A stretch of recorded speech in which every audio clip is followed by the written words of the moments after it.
हा सगळा मिलाजुला कार्यक्रम दिसतोय.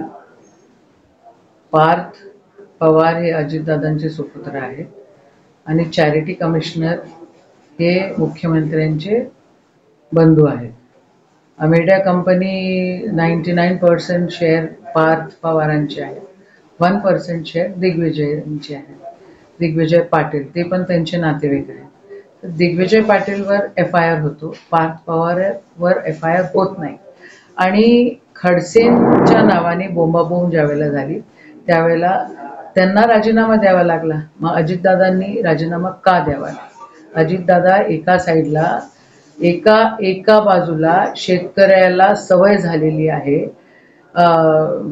कर्जमाफी वगैरे मागायची असं बोलतात. इतके असंवेदनशील अजितदादा असतील असं कधी वाटलं नाही.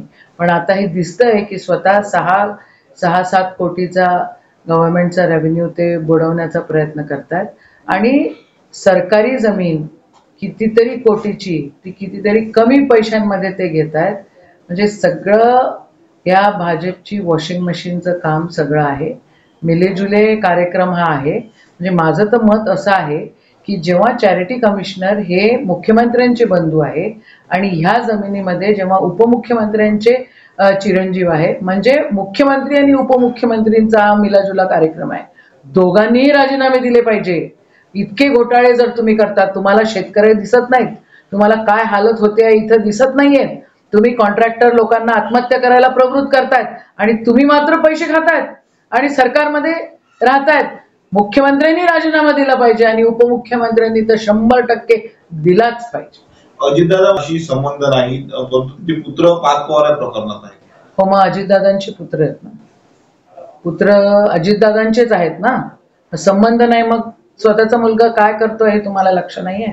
कशासाठी करायचं हे सगळं?